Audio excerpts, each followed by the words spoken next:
Insya Allah ke depan kita akan mendengarkan banyak hal dari beliau terkait jalan berkah berislam kafah, terkait berislam kafah ya.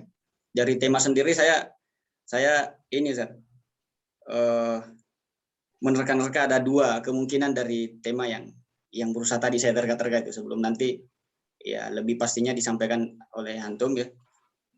Jalan berkah berislam kafah itu apakah kita akan nantinya antum akan menunjukkan ke kita mungkin jalan berkah, mencari jalan berkah untuk berislam kafah, atau yang kedua, kemungkinan yang kedua, dengan berislam kafah itulah kita ada di jalan yang berkah itu. Ya. Mungkin ada yang rekan-rekan semua sudah penasaran juga. Maka dari itu untuk lebih berkah ya, sebagaimana jalan berkah yang akan kita bahas ini, mari kita sama-sama membuka forum ini dengan melafazkan basmalah. Bismillahirrahmanirrahim. Baik, waktu dan tempat saya persilahkan mungkin dengan dibuka dengan pertanyaan tadi, mungkin bisa langsung dijelaskan. Monggo Ustaz. Baik, terima kasih. Assalamualaikum warahmatullahi wabarakatuh. Waalaikumsalam warahmatullahi wabarakatuh. Alhamdulillahirabbil alamin. Shalatu wassalamu ala asrofil anbiya'i wal mursalin. Sayyidina wa maulana Muhammadin wa ala alihi wa sahbihi ajma'in, amma ba'd. Bapak Ibu dan saudara-saudara sekalian yang dirahmati Allah, alhamdulillah dalam kesempatan yang mulia ini kita bisa memulai acara perdana yang sudah disampaikan tadi bahwa ini program dari penerbit Irtikas. Insya Allah akan dirutinkan ya, paling tidak sebulan sekali akan membedah buku-buku yang diterbitkan oleh Irtikas. Dan hari ini kita mulai diskusi talkshow, berbincang-bincang dengan tema jalan berkah dalam Islam kafah ya.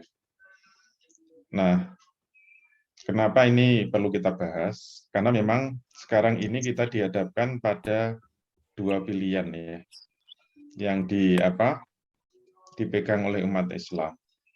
Ini kayaknya tipis ya, tipis, tetapi faktanya membuat umat Islam itu bingung. Sebenarnya yang membuat hidup kita ini mendapatkan barokah itu dengan menjalankan Islam kafah, ataukah kebalikannya gitu. Semua yang dianggap oleh manusia itu membawa berkah, itu berarti sudah melaksanakan Islam kafah. Kayaknya tipis ya. Nah, ini sekarang sebenarnya yang sedang terjadi pertarungan ya. Pertarungan pemikiran di kalangan umat Islam. Yang satu mungkin ya dilabeli dengan Islam radikal, yang satu mungkin dilabeli dengan Islam moderat, katakanlah begitu. Kalau tidak mau disebut Islam liberal. Karena sekarang program yang diambil kan moderasi Islam. Jadi yang diterima oleh pemerintah itu Islam moderat, bukan Islam yang radikal. Nah, ini bedanya di mana sih? Karena ini tipis sekali ya. Sama-sama mengatasnamakan Islam, sama-sama ingin disebut Islam, dan sama-sama ingin mengamalkan Islam, dan sama-sama ingin hidupnya penuh berkah. Mana ini yang harus kita pilih? Kalau kita tidak cermat, seakan-akan ini adalah semuanya Islam dan semuanya benar. Nah, untuk memudahkan itu, kita harus paham bahwa kehidupan ini atau fakta masyarakat sekarang ini adalah fakta-fakta masyarakat yang sudah semakin jauh dari Islam, semakin menyimpang jauh dari Islam, semakin tidak sesuai dengan Islam. Dalam arti apa?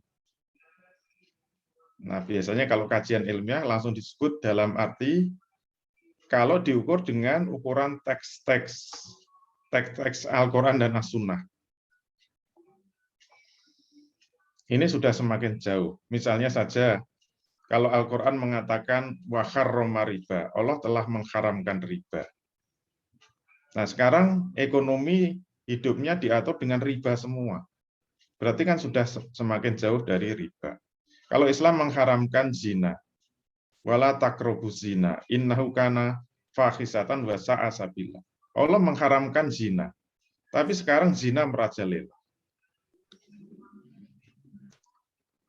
Termasuk mendekati zina. Yang dilarang kan tidak hanya berzina, mendekati zina. Berarti sekarang pesta pora pacaran, sekarang hampir nggak ada anak-anak muda yang nggak pacaran. Pacaran itu kan mendekati zina. Itu aja sudah dilarang. Nah, sekarang itu menjadi tontonan dan tuntunan. Di setiap acara sinetron itu isinya cuma pacaran, dan pacaran. Ini semakin jauh dari tuntunan Islam. Oleh karena itu, kalau kita membaca teks-teks, banyak sekali apa yang ada di dalam Al-Quran itu sekarang tidak diamalkan. Misalnya kalau orang mencuri, yang paling mudah kan, ketika Quran mengatakan wasariku wasarikatu faqta'u aydiyahuma. Kalau ada pencuri laki-laki dan pencuri perempuan, maka potonglah dari tangan keduanya. Ini teks Al-Quran. Tapi apa ada sekarang pencuri yang dipotong tangannya? Kan tidak ada.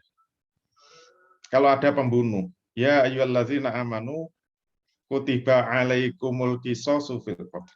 Wahai orang-orang yang beriman, telah diwajibkan atas kamu sekalian menjalankan kisos atas pembunuhan. Kalau ada membunuh itu hukumnya kisos.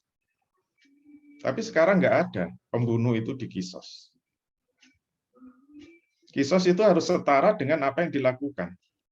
Ngeri ya kisos itu. Misalnya kemarin ada orang KPK yang dulu ya disiram dengan air keras. Itu sehingga membuat matanya buta sebelah.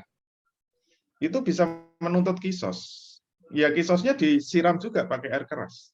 Sehingga buta satu matanya. Itu namanya kisos. Ayo, apa ada yang berani menjalankan kisos? Padahal itu diwajibkan. Tidak hanya puasa saja yang diwajibkan, kisos diwajibkan. Kalau ada orang nembak kayak gitu, dibalas tembak. Namanya kisos. Kalau ada orang yang coblos mata, ya balas coblos mata. Wah, ngeri sekali. Kalau berzina, sebelum menikah, dicambuk 100 kali. Az-zani atau wazani fajlidu kulla wahidin minhuma mi'ata jaldah. Berzina perempuan dan berzina laki-laki, maka cambuklah masing-masing keduanya dengan 100 kali cambukan. Semakin kita membuka teks Quran, semakin jauh kehidupan ini dari Al-Quran. Nah, sekarang pertanyaannya, kalau fakta kehidupan masyarakat ini sudah semakin jauh dari teks-teks Al-Quran, ini kira-kira yang mau dirubah yang mana? Tawarannya kan itu. Yang mau dirubah ini masyarakatnya dipaksa berubah agar sesuai dengan teks-teks Al-Quran, ataukah pemahaman penafsiran teks-teks Al-Quran ini yang harus dirubah sesuai dengan fakta masyarakat? Ini tantangannya di situ.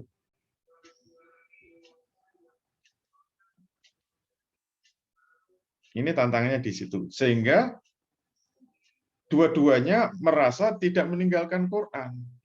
Kalau terhadap Quran semuanya sepakat, Quran harus diamalkan.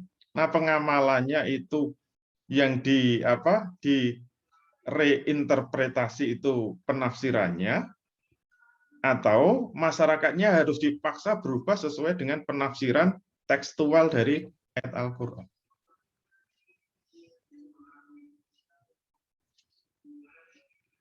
Yang membuat semuanya mendapatkan barokah. Atau mungkin istilah yang sesuai Quran itu kemaslahatan. Sebenarnya kan munculnya dari ayat, yaitu ayat tentang apa? Ayat wa ma arsalnaka illa rahmatal lil alamin. Tidaklah aku mengutus engkau Muhammad kecuali untuk membawa rahmat bagi alam semesta. Semuanya berebut. Kita ini harus mendapat rahmat, harus mendapat berkah. Semua berangkat dari ayat yang sama. Wa ma arsalnaka illa rahmatal lil alamin. Tidaklah aku mengutus wahai engkau Muhammad kecuali untuk membawa rahmat bagi alam semesta. Ini penafsirannya bisa dua kemungkinan tadi. Islam itu diutus untuk membawa rahmat. Tidak membawa, Islam datang tidak untuk membawa perpecahan, tidak membawa tidak membawa peperangan. Islam itu membawa kedamaian. Jadi membawa rahmat itu apa? Semua yang membuat hidup itu aman, tentram, damai, bersatu, tidak berpecah, tidak musuhan, tidak berperang, tidak saling mengkafirkan. Sehingga semua yang dianggap memecah belah bangsa ini adalah bertentangan dengan rahmat. Enggak sesuai Islam. Itu adalah Islam radikal. Yang mengatakan yang benar Islam saja, yang lain salah, yang lain kafir. Itu tidak membawa rahmat. Itu adalah radikal. Yang menginginkan negara hanya diatur Islam saja, terus yang Kristen, yang Katolik gimana? Yang memaksakan diatur dengan Islam, itulah yang disebut radikal. Kenapa? Tidak membawa rahmat. Tidak membawa berkah. Semakin mumet kita. Nah, sebenarnya kita dihadapkan pada dua pilihan. Jauhnya umat dari teks-teks Quran, pilihannya apa? Yang dirubah itu masyarakatnya dipaksa untuk apa? Sesuai dengan Al-Quran, ataukah penafsirannya yang dirubah? Dulu di Indonesia cikal bakalnya itu adalah gagasan dari Menteri Agama kita. Masih ingat ya, Pak Munawir Sazali dulu pernah melontarkan reorientasi pemahaman Islam itu. Dengan apa? Penafsiran kontekstual. Itu asal-muasalnya begitu. Landingnya di Indonesia itu. Penafsiran Islam kontekstual. Yaitu menafsirkan itu jangan pakai teks, tapi pakai konteks. Harus dilihat konteksnya dong. Yang dicontohkan apa yang sangat fenomenal itu tentang bagi waris. Menurut Al-Quran, bagi waris yang benar itu 2:1, laki-laki 2 bagian, perempuan 1 bagian. Nah, kata Pak Munawir itu cocok untuk zaman Nabi. Sesuai konteksnya, sesuai sosio-kultur masyarakat zaman Nabi. Yaitu apa? Masyarakat paternalistik. Zaman Nabi dulu yang namanya kerja itu laki-laki, yang bekerja laki-laki, yang bekerja suami, perempuan tidak kerja.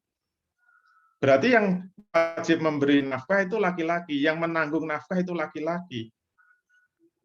Maka kalau waris laki-laki dapat 2, perempuan dapat 1, itu adil. Sesuai dengan konteks zaman Nabi. Sesuai dengan sosiokultur zaman Nabi. Tapi sekarang kan zaman sudah berubah. Kondisi masyarakat sudah berubah. Sekarang itu laki-laki kerja, perempuan kerja. Sehingga yang menanggung nafkah keluarga itu dua-duanya. Suami menanggung nafkah, istri menanggung nafkah. Maka kalau waris dibagi 2:1 itu tidak adil. Nggak sesuai konteks zaman sekarang. Maka yang adil, penafsirannya itu harus dirubah. Jangan 2:1. Itu tidak kontekstual. Penafsirannya dirubah 1:1. Itu penafsiran yang membawa rahmat, membawa berkah. Setuju?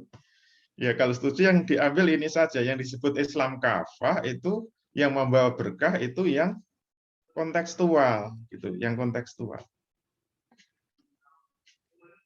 Kalau setuju cukup sekian. Sudah mulai main retorika. Nanti ada buku retorika yang harus dibedah. Ataukah kita tetap ngotot?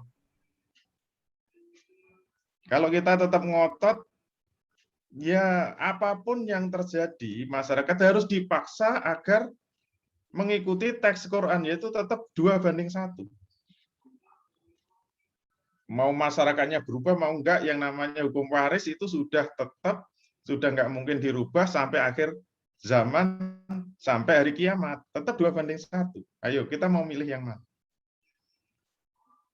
Nah, begitu kita milih alternatif pertama tadi, penafsiran, reinterpretasi terhadap teks-teks, begitu ini dibuka, itu seperti rel kereta api yang biasanya itu sejajar terus, sudutnya digeser dikit, tarik aja. Kalau rel kereta api sudutnya geser dikit, itu lama-lama melebar. Dan semua tatanan syariat Islam bisa bubrah semua, bisa ambiar semua. Kalau penafsiran kontekstual ini diizinkan secara liberal, semua akan berubah.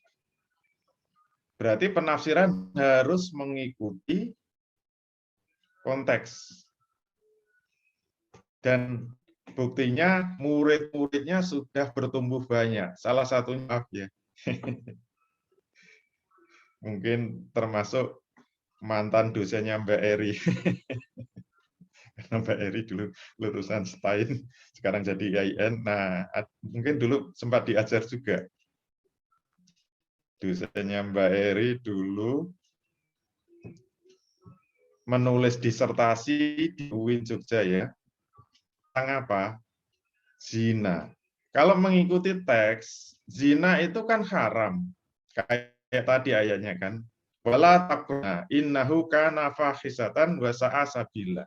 Janganlah kamu mendekati zina, karena zina itu perbuatan yang keji, fahisah, dan seburuk-buruknya jalan. Itu teksnya kan begitu. Nah, sekarang bisa dibuat disertasi pemahaman zina kontekstual. Sekarang itu zaman sudah berubah. Nggak ada yang namanya orang tidak berzina, nggak ada yang namanya orang berpacaran. Kalau zina terus dilarang kan kasihan itu. Itu dosennya Mbak Eri. Masya Allah, Mas. Sekarang zaman sudah berubah. Oleh karena itu harus ada penafsiran baru gitu loh. Yaitu apa? Oke, zina itu haram, tapi harus lihat konteksnya. Maka dosennya Mbak Eri memberi 3 syarat kan. Kalau syaratnya terpenuhi, itu berarti jadi ilat. Maka zina jadi halal. Yang pertama kalau suka sama suka, oke. Yang kedua kalau sudah dewasa. Yang ketiga kalau dilakukan di tempat tertutup. Jadi kalau suka sama suka, sudah dewasa, dan dilakukan tempat tertutup, maka zina itu halal gitu loh. Ini kan sesuai konteksnya gitu loh. Kasihan kalau dilarang itu. Stres semua nanti. Nah itu murid-muridnya. Jadi begitu diizinkan, muncul semua itu. Hanya yang meledak itu. Sebenarnya kalau kita mau bongkar itu, apakah tesis S2, apakah skripsi, maupun disertasi S3, itu isinya ke sana semua. Yang model tekstual jangan harap bisa lulus. Ini berarti Islam radikal. Yang disebut radikal itu berarti apa? Memaksa masyarakat tunduk kepada teks-teks Al-Quran dan As-Sunnah. Itu pasti dianggap radikal. Dan jangan harap bisa lulus di UIN atau IAI. Yang lulus pasti yang kontekstual tadi. Itu yang disebut Islam moderat. Islam moderat. Dan kalau ini setuju, inilah yang membawa rahmat, membawa barokah. Dan itu mereka sebut juga Islam kafah. Nah, itu tantangannya. Dan inilah yang sekarang merajai dan mendominasi moderasi Islam itu. Karena ini dianggap yang membawa rahmat tadi. Wa ma arsalnaka illa rahmatan lil alamin. Jadi dia pegang rahmatnya, barokahnya. Semua yang tidak membawa rahmat atau barokah itu radikal, harus disingkirkan. Itu hanya membawa perpecahan, hanya membawa intoleransi, hanya memecah belah bangsa, bahkan sampai mensuriahkan Indonesia. Itu yang disebut dengan Islam radikal. Nah, oleh karena itu, tantangan berat kita akan memilih yang mana yang disebut Islam kafah yang membawa berkah itu, yang seperti yang disebut Islam radikal atau Islam liberal tadi, atau Islam moderat. Ini tantangan yang berat. Nah, inilah sebagai pembuka diskusi. Silakan mungkin teman-teman ada yang menanggapi, memberi masukan. Saya juga ingin tahu ini peserta Zoom-nya ini aliran yang mana. Saya kembalikan ke studio 1. Sementara itu dulu, terima kasih. Assalamualaikum warahmatullahi wabarakatuh. Waalaikumsalam warahmatullahi wabarakatuh. Assalamualaikum. Baik, itu tadi sekilas, bukan sekilas info ya, pantikan ya untuk kajian umum pagi ini. Kepada peserta sekalian, bisa mungkin semuanya menyalakan ininya, kameranya ya, kameranya dihidupkan. Nanti kalau ada yang mau bertanya, memberikan tanggapan, silahkan dinyalakan langsung mic-nya dan langsung disampaikan pertanyaannya atau tanggapannya. Jadi tadi kita dikasih 2 pilihan ya. Jadi bisa Islam moderat yang kemudian nanti menjadi kafah sampai ke jalan berkah tadi itu, atau yang dimaknai sekarang ini sebagai Islam radikal yang tekstual tadi. Gitu. Monggo kalau ada yang mau didiskusikan atau ada yang mau bertanya mungkin dipersilakan. Assalamualaikum Ustadz. Waalaikumsalam warahmatullahi wabarakatuh. Izin bertanya, saya Bu Yuli dari Surabaya. Pertanyaan saya begini Ustadz, ketika seseorang itu bertindak maksiat atau dikatakan kriminal, nah hari ini kan Indonesia itu tidak menerapkan hukum-hukum Islam begitu kan sebagai hukumannya Ustadz. Nah, apakah si tersangka ini, si yang membuat maksiat ini katakanlah mencuri, kan tidak ada hukum potong tangan ya Ustadz, cuman penjara aja, dan itu pun sangatlah tidak adil kalau menurut saya. Nah, apakah di akhirat itu dia juga akan istilahnya hutangnya gitu loh Ustadz, atas hukumannya itu, apakah di sana dia itu juga akan potong tangannya atau bagaimana Ustadz? Karena kan itu sangat tergantung dengan ini ya, aturan pemimpin karena tidak menerapkan hukum-hukum Islam termasuk tentang ukubat. Nah, itu saja pertanyaan saya Ustaz. Terima kasih. Assalamualaikum warahmatullahi wabarakatuh. Waalaikumsalam. Mungkin bisa langsung dijawab. Baik, terima kasih Ibu Yuli dari Surabaya. Jadi apakah orang yang mencuri kemudian di dunia tidak dihukum potong tangan sesuai hukum Islam, di akhirat itu kira-kira tetap mendapat siksa di neraka atau akan tertebus dosanya dengan hukuman dunia yang menurut hukuman manusia, yaitu di penjara kan, mencuri kan di penjara tidak dipotong tangan. Kira-kira di akhirat itu sudah tertebus atau tidak? Karena dalam hadisnya kan kalau sempat dihukum di dunia itu menjadi kafarat, menjadi tebusan bagi hukuman akhirat. Tapi kalau sudah dihukum tapi tidak dihukum dengan hukuman Islam, hanya dihukum pakai hukum Belanda, hukum warisan Belanda, itu kira-kira menebus hukuman akhirat atau tidak? Nah, jawabannya apa? Tergantung alirannya. Mau pakai aliran tekstual atau aliran kontekstual. Kalau mengikuti aliran moderat, ya tertebus lah gitu loh. Sudah tertebus. Karena kalau memang sekarang itu potong tangan sudah tidak relevan, tidak sesuai zaman, tidak sesuai dengan budaya Indonesia, tidak sesuai dengan adat istiadat Nusantara, yang penting kan yang diambil itu esensi dari nilai-nilai ajaran Islam. Esensi dari nilai-nilai ajaran Islam, yang namanya mencuri itu harus mendapatkan sanksi. Supaya dia jera tidak mengulangi lagi perbuatannya. Itu kan esensinya seperti itu.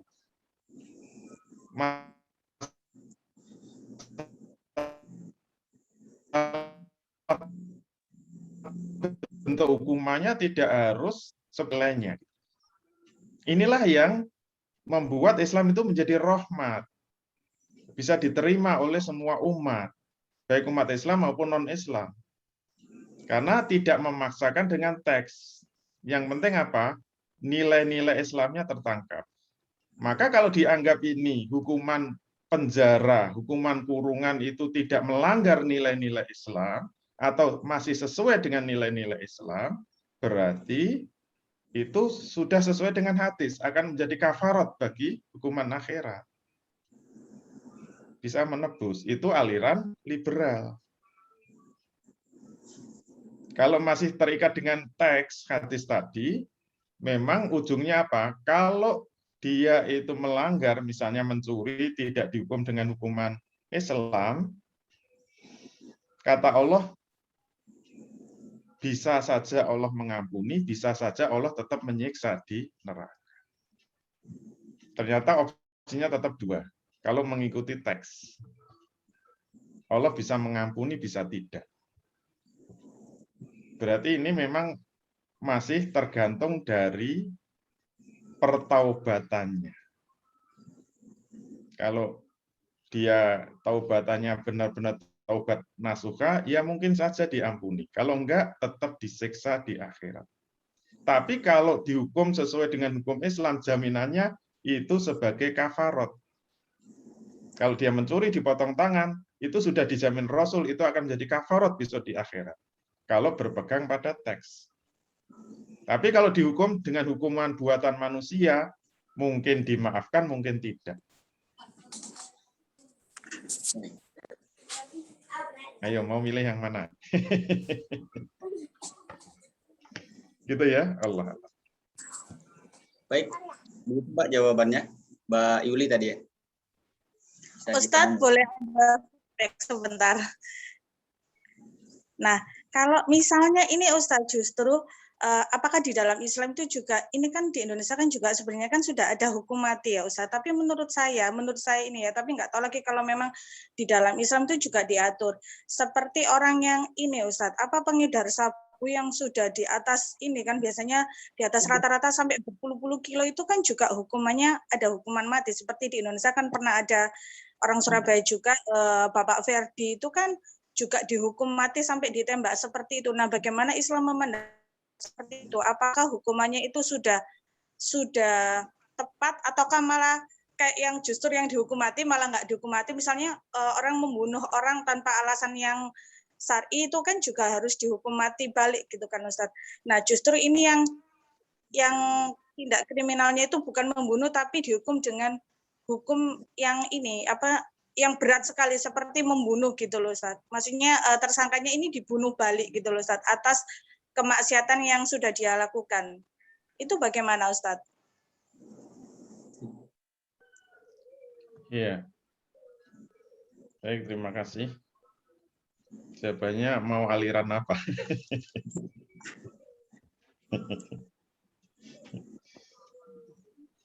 Kalau mengikuti aliran yang radikal, kok ngeri.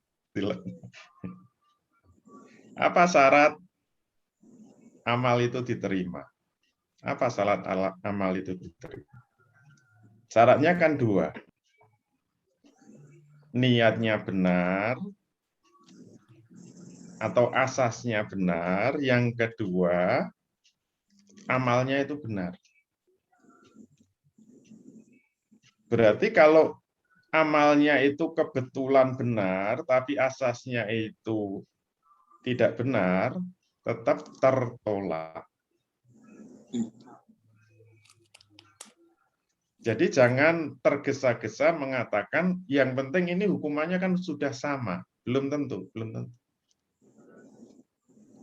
Saya biasanya memberi contoh. Misalnya ada dua orang yang berbuat, perbuatannya sama. Misalnya ada kecelakaan, orang tabrak, brek, meninggal. Dua orang menolong. Perbuatannya kan sama, sama-sama menolong, sama-sama menggotong, sama-sama membawa ke rumah sakit. Apakah dua-duanya dapat pahala di sisi Allah? Belum tentu, belum tentu. Nanti di akhirat masih ditanya lagi sama Allah. Si A, kamu menolong orang kecelakaan itu karena siapa? Kalau jawabnya saya melaksanakan ini karena perintah Allah. Saya mengamalkan perintah Allah. Niatnya lillahi ta'ala. Itu insya Allah dapat pahala dari Allah. Tapi kalau yang kedua, misalnya, kamu menolong karena apa? Wah, saya melaksanakan pasal ke-14 misalnya. Misalnya saja. Ya mohon maaf, Allah nggak mau kasih pahala. Ya kamu minta pasal-pasal itu. Jangan minta sama Allah pahalanya. Jadi Allah itu disamakan aja nggak mau. Disamakan, apalagi di nomor 2 kan. Nggak mau. Itu analogi yang mudah, misalnya ketemu orang Kristen. Kalau ada orang Kristen, kita dakwai, kira-kira yang kita rubah itu apanya dulu? Amalnya dulu atau asasnya dulu? Saya dulu pernah punya teman kuliah S1 itu. Dia orang Kristen, perempuan, tapi kalau puasa dia rajin puasa. Dia ikut puasa sebulan full. Dengan bangga cerita sama saya kalau puasa ikut puasa ya. Saya senang puasa, seger, bisa langsing, singset, cantik. Pertanyaannya, apa gitu dapat pahala? Tidak bisa. Kenapa? Karena asasnya belum dirubah. Walaupun dia puasa terus, nggak diterima. Kenapa? Karena akidahnya belum berubah. Oleh karena itu, kalau ada hukuman yang kebetulan sama, Islam itu hukumannya mati. Kemudian juga ada penerapan hukuman mati juga. Apakah itu sama-sama dapat pahala? Tidak otomatis, tergantung asasnya. Berarti asas itu penting sekali. Karena nanti masih ditanya Allah, kamu melaksanakan karena apa? Kalau itu karena menjalankan Al-Quran dan As-Sunnah, baru diterima Allah. Sholat kusuk karena mertua saja nggak diterima sama Allah. Kok kamu merdu bacaannya? Kenapa? Karena ingin dipuji mertua, nggak diterima. Saya karena Allah dan karena mertua, lillah dan lil mertua, nggak diterima. Allah mending ngalah, kok udah minta sama mertua. Namanya syirik. Menyekutukan Allah nggak mau. Allah pengennya amal itu murni. Oleh karena itu asas penting ya. Tidak cukup dengan samanya bentuk hukum. Jangankan kisos, sama-sama dihukum potong tangan saja. Kalau itu bukan karena melaksanakan Quran dan Sunnah, itu tetap tidak dianggap hukum Islam. Gitu ya, yang versi radikal. Masya Allah. Baik, sepertinya memang Mbak Yuli tadi pengen yang versi radikal ini jawabannya. Insya Allah sudah terjawab ya Mbak. Kita sudah, jazakallah khair Ustaz. Baik, ini sudah ada pertanyaan di kolom chat juga, Ustaz. Saya bacakan dari Mas Wildan. berhubung yang mengadakan acara ini dari penerbit buku, bagaimana jika penulis maupun desainer mendapatkan keuntungan dari royalti? Dalam hal ini royalti buku. Jadi ketika penulis dan desainer telah membuat buku di awal tidak mendapatkan bayaran, tapi setelah buku terbit lalu buku terjual, nah dari jumlah buku yang telah terjual itu penulis dan desainer baru mendapatkan royalti. Dan apakah hukum royalti ada perbedaan pendapat? Iya. Begitu. Monggo. Baik, terima kasih Bapak Wildan. Jadi apa? Royalti itu basisnya adalah bagi hasil. Bagi hasil. Berarti kalau fee-nya itu dasarnya royalti, berarti itu didasarkan kepada asas sirkah atau bagi hasil. Nah, oleh karena itu kalau itu mau menggunakan basis sirkah, maka harus mengikuti aturan yang benar sesuai dengan sirkah. Yaitu bagi hasil itu menggunakan prinsip profit sharing. Sedangkan yang dipraktekkan di dalam dunia penerbitan, royalti itu basisnya revenue sharing, bukan profit sharing. Jadi hitungannya itu adalah per buku yang terjual. Misalnya royaltinya adalah 10%. Penulis atau desainer itu akan mendapatkan 10% dari setiap buku yang terjual. Misalnya harga bukunya 100.000, kemudian royaltinya 10%, berarti setiap buku terjual, penulis dapat 10.000. Kalau ada 100 yang terjual, ya berarti dapat 1 juta. 10% kalikan 100. Nah, apakah ini syar'i atau tidak? Nah, menurut yang saya pahami, bagi hasil dengan basis revenue sharing itu tidak syar'i, tidak sesuai dengan prinsip bagi hasil yang disampaikan oleh Ali bin Abi Thalib. Menurut Ali bin Abi Thalib, basis bagi hasil itu adalah ribhun. Ribhun itu keuntungan. Jadi kaidahnya kan al-wadi atau alal mal wa ribhu ala mastolahu alaih. Prinsip bagi hasil itu kalau ada kerugian ditanggung oleh pemodal sesuai dengan prosentase modal. Tapi kalau ada ribhun dibagi sesuai kesepakatan nisbah bagi hasil yang sudah disepakati di awal. Nah, ribhun itu adalah profit, bukan revenue. Revenue itu baru pendapatan. Kenapa itu haram? Karena kalau bagi hasil basisnya pendapatan, pendapatan itu masih mengandung gharar. Gharar itu film yang menakutkan itu.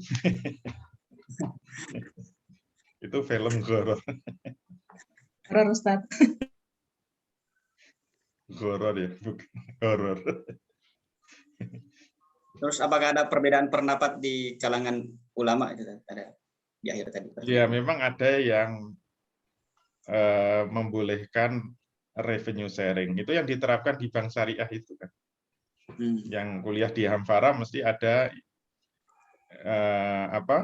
ya biasanya kan diajarkan juga. Tapi kalau di Hamfara ya dosennya wajib menunjukkan bahwa itu salah. Tapi kalau mengacu kepada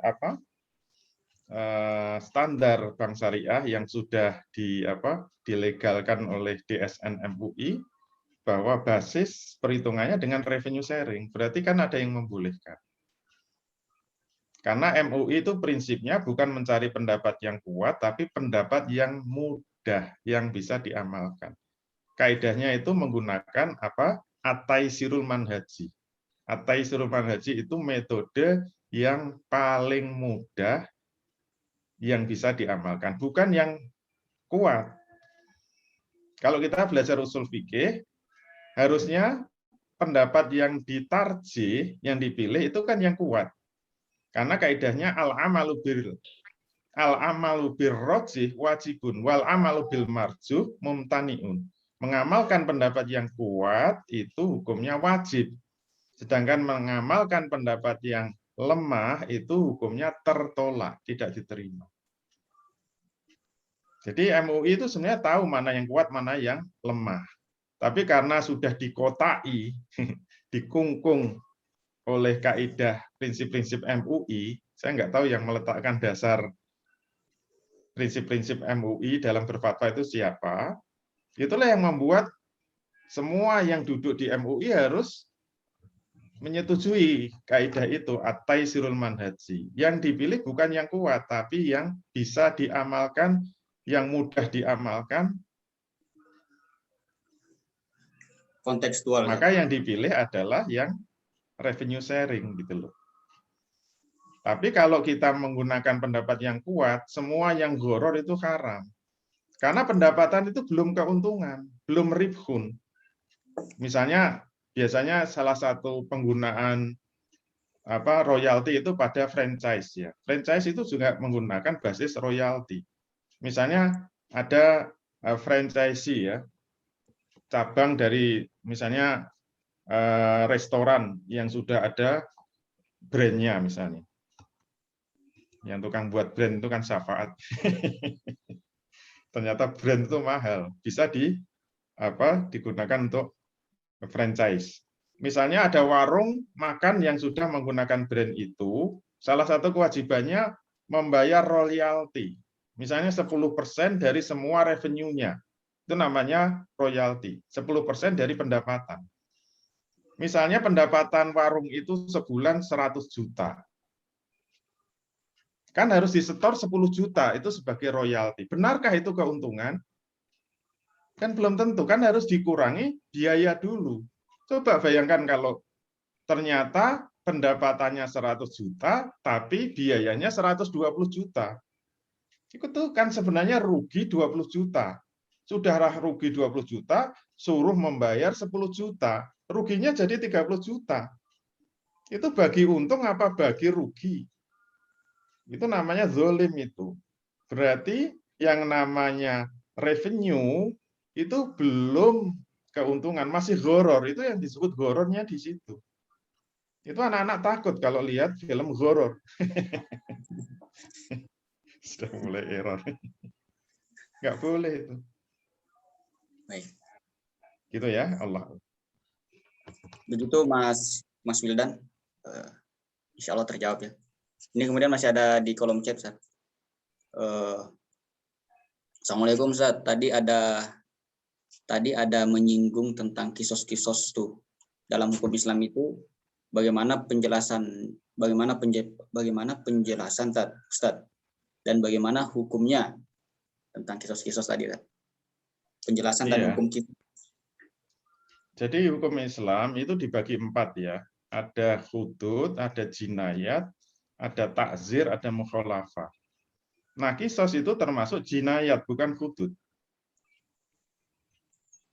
Yang paling kenceng itu had atau hudud. Hudud itu bentuk pelanggarannya ada nas Quran sunnahnya. Bentuk hukumannya ada nas Quran dan sunnahnya. Dan itu hak Allah. Jadi 3 lapis itu hudud. Contohnya apa? Mencuri. Mencuri itu hudud. Dan hukuman, jadi pelanggarannya ada pencurian. Hukumannya potong tangan. Dan itu hak Allah. Hak Allah itu maksudnya apa? Tidak bisa ditawar. Tidak bisa ditawar. Wajib tetap potong tangan. Mau nangis-nangis, mau ngerayu-ngerayu, tidak boleh. Hakim atau qadhi itu hanya memutuskan, ya sudah potong tangan. Itu namanya hudud. Paling berat hudud itu. Dan hudud itu hanya 7. Nggak bisa ditawar, 7. Kalau kena hudud, habislah. Kalau dalam Islam, qadhi pun nggak boleh merubah. Beda dengan jinayat. Jinayat hanya 2 lapis. Pelanggarannya ada dalam nas Quran sunnahnya, hukumannya ada, tapi hak adami masih bisa ditawar. Seperti kisos. Jadi kalau orang membunuh, hukumannya kisos, tapi boleh merayu kepada ahli waris. Kalau ahli waris itu mau memaafkan, boleh turun menjadi diat gitu loh, menjadi diat. Diat pembunuhan itu 1.000 dinar atau 100 ekor onta.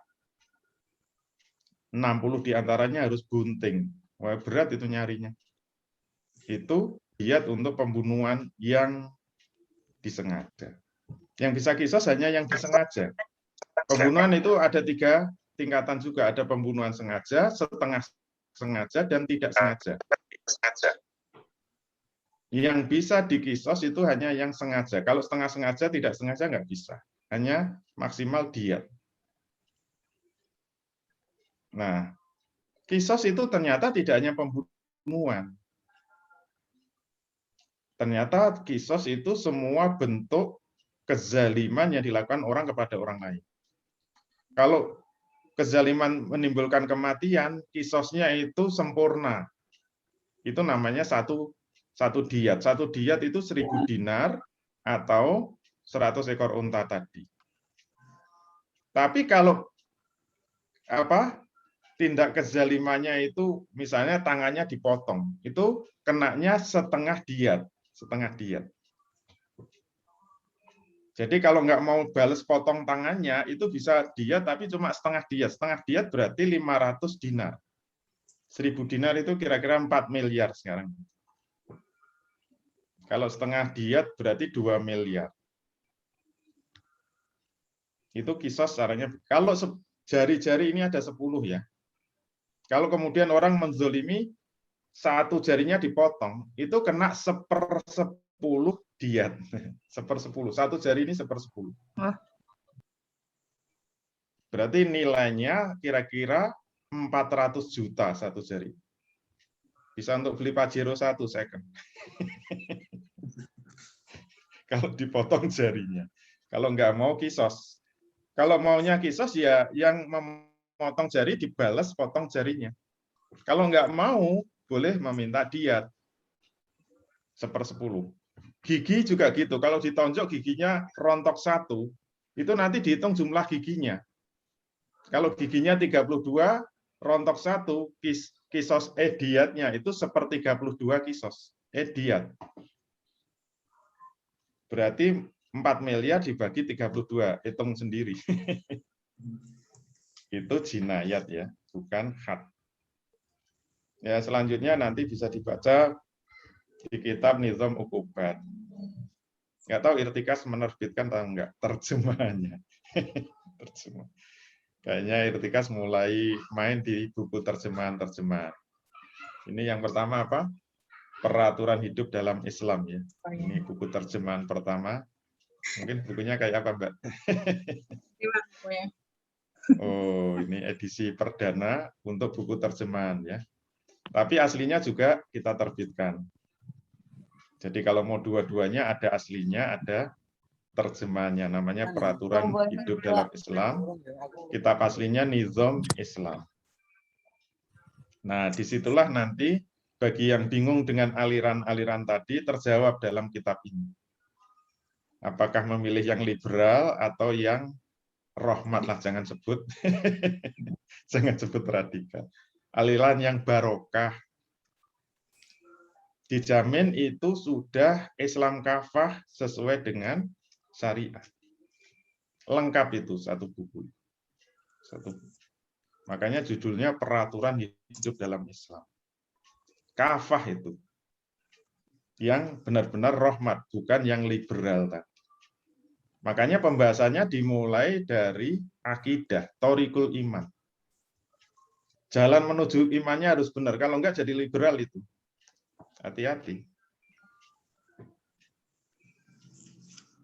Enggak percaya, baca buku itu. Allah. Baik. Nanti lama-lama sampai Nizam Uqubat. Baik, sebelum kita bacakan lagi yang di forum di kolom chat ya, kami himbau lagi kepada peserta untuk yang mau bertanya langsung dinyalakan aja mic-nya, dan yang tidak bertanya mic-nya dimatikan, di mute. Baik. Monggo sebelum kita sampaikan dulu pertanyaan yang di kolom chat, dipersilakan dulu yang mau menyampaikan langsung satu orang. Monggo. Kalau nggak ada langsung nih, yang di chat aja.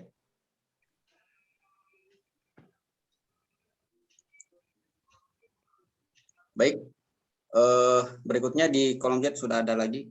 Assalamualaikum warahmatullahi wabarakatuh. Itu ada Pak Nukman itu. Yang raise hand. Oh ada. Oh monggo Pak Nukman, Joko Nukman. Nyalakan dulu, Pak. Di-unmute dulu, Pak. Ya, assalamualaikum warahmatullahi wabarakatuh, Ustaz. Waalaikumsalam warahmatullahi wabarakatuh. Masih kena TMP 5, Ustaz.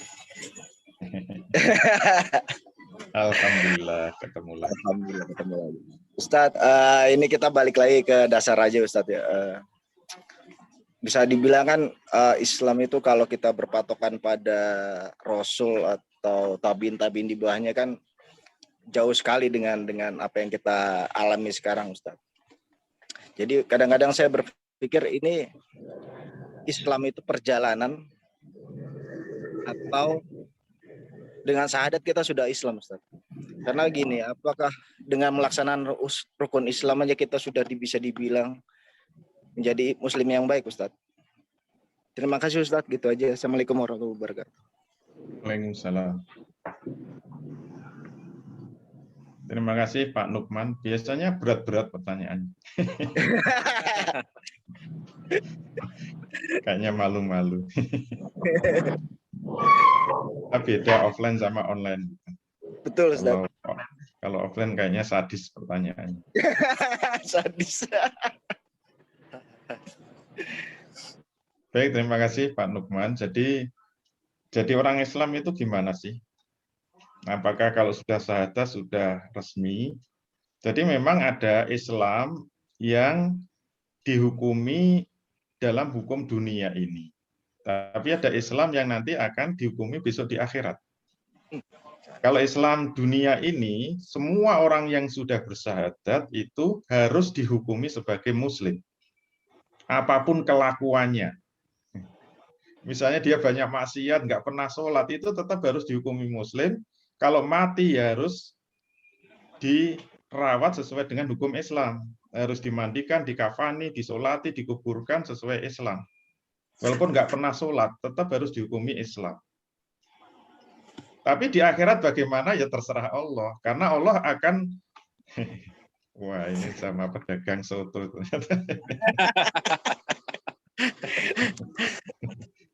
Gawat. Sampai mana jadi lupa gara-gara ada soto lewat. Sampai pedagang soto. Sampai tadi Ustaz karena Muslim syahadat kan dikafani sesuai Islam. Kalau di akhirat Allah menilainya double memang. Jadi tidak hanya zahirnya tapi batinnya. Syahadatnya itu benar-benar muncul dari keyakinannya, dari i'tiqadnya atau tidak. Yang paling tahu batinnya orang itu Allah. Makanya kalau orang bersyahadat, itu kan mulutnya sudah mengucapkan. Hatinya belum tentu. Bisa saja orang bersyahadat, tapi hatinya masih kafir. Itu namanya munafik. Di zaman Nabi itu ada orang munafik itu. Sampai sekarang ya ada terus. Yaitu bajunya Islam, amalnya Islam, tapi hatinya masih kafir. Bahkan munafiknya zaman Nabi itu keren ya. Kalau Islam ditegakkan, itu orang untuk menampilkan kekafiran itu sampai takut. Makanya jadi munafik. Begitu Islam tegak di Madinah, orang-orang kafir itu pura-pura jadi Islam. Saking hebatnya apa? Pura-pura ikut sholat berjamaah. Orang munafik itu rajin jamaah di masjid. Walaupun Nabi sudah mengingatkan, kelemahan orang munafik itu satu, yaitu apa? Tidak pernah jamaah di masjid kalau subuh. Ciri-ciri orang munafik kalau bablas subuhnya itu. 4 waktu bisa ke masjid, tapi subuh bablas terus itu Kata Nabi, ciri-cirinya harus hati-hati kalau nggak pernah subuhan di masjid. Enggak, tetap urusan munafik itu urusan Allah. Manusia nggak bisa menilai orang ini kafir atau muslim berdasarkan hatinya atau batinnya. Oleh karena itu, kalau dia sudah bersahadat, bahkan kalau dia iktikadnya tidak munafik, benar-benar dia itu Islam dari sahadatnya, tapi nggak pernah sholat misalnya, itu tetap nanti di akhirat dianggap sebagai muslim oleh Allah. Tapi ya mohon maaf harus ngincipi siksa neraka dulu. Disiksa neraka sampai bermiliar-miliar tahun, baru nanti dientas, dimasukkan ke surga. Oh, pas nyetir. Itu jaminan orang yang mati membawa Islam itu. Nabi mengatakan, man qala la ilaha illallah Muhammadur Rasulullah dakhalal jannah. Siapa yang mati membawa 2 kalimat syahadat tadi, syahadatain, dijamin masuk surga. Walaupun tidak dijamin langsung masuk surga. Cari di mana? Tadi di Ya. Begitu. Allah. Survei. Baik, Itu Pak Nukman malah nganu. Masih ada tanggapan mungkin? Malah sibuk dengan bakul soto. lagi pertemuan buat tempe. Ya, cukup Baik. dulu Ustaz. Ya, Kayaknya cukup ketemu dulu. untuk pertanyaan yang berat.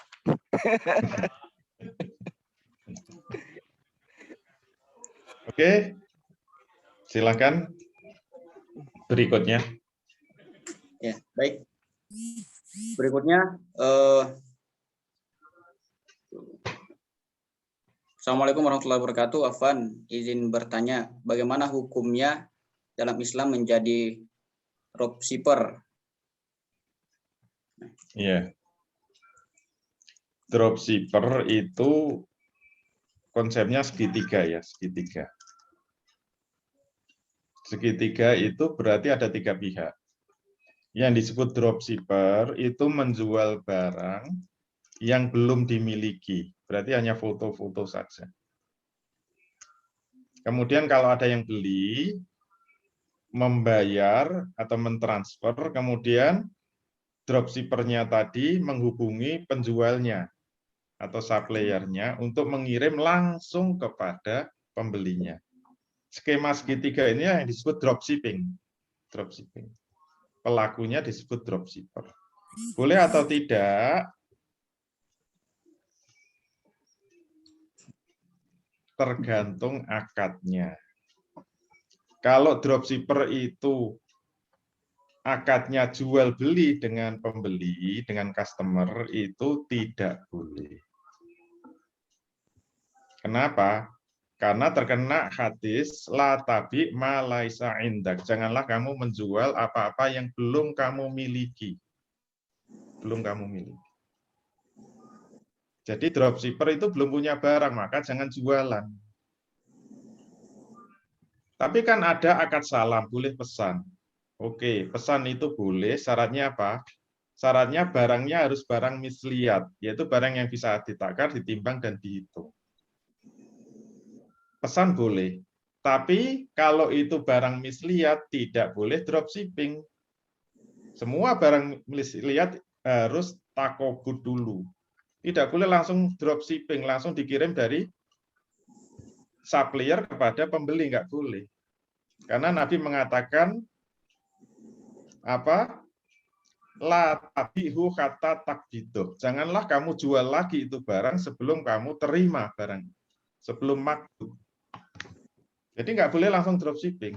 Untuk barang misliat, yang boleh dropshipping itu hanya barang kimiat, yang tidak perlu ditakar, ditimbang, dihitung. Itu boleh langsung dropshipping, tapi nggak boleh pesan gitu loh. Karena akad pesan itu hanya untuk barang misliat. Karena hadisnya kan man aslafa fala yuslif ila fi kailin maklumin wa waznin maklumin. Barang siapa yang mau memesan, maka akad pesan tidak boleh. Memesan barang tidak boleh. Kecuali untuk barang yang bisa ditakar dengan jelas dan ditimbang dengan jelas. Itu boleh pesan, tapi nggak boleh dropshipping gitu loh. Karena terkena hadis tadi, la tabihu hatta takbitu. Janganlah kamu menjual lagi sebelum kamu terima. Itu khusus barang yang bisa ditakar, dihitung, ditimbang. Tapi kalau akadnya makelaran, dropshipping itu boleh. Makelaran. Berarti posisinya dia bukan penjual, tapi makelarnya apa? Misalnya makelarnya irtikas itu boleh. Sehingga irtikas nanti bisa langsung kirim kepada pembeli. Nah, dropshippernya harus berakad makelaran dengan irtikas dulu. Sehingga dia bisa display barang-barang irtikas boleh ditunjukkan di sosial medianya, boleh. Tapi harus berakad dengan irtikas. Sebagai makelarnya, nanti kalau ada yang beli, boleh dikirim ke rekeningnya makelar, boleh langsung ke irtikas. Kalau langsung ke irtikas, berarti fee-nya nanti baru dikirim kepada makelarnya. Buku bisa langsung dropshipping, bisa langsung dikirim ke pembeli. Nah, kalau mau main dropshipper harus dengan akad makelaran. Enak kok makelar. Dalam irtikas tidak ada kewajiban membeli, tidak ada. Karena menjadi makelar cukup akad saja. Gitu ya. Kalau ada kewajiban membeli untuk jadi makelar, kena double akad nanti, kena multi akad. Enak jadi makelarnya irtikas. Nggak usah modal. Modalnya cuma abab. Modalnya cangkem saja.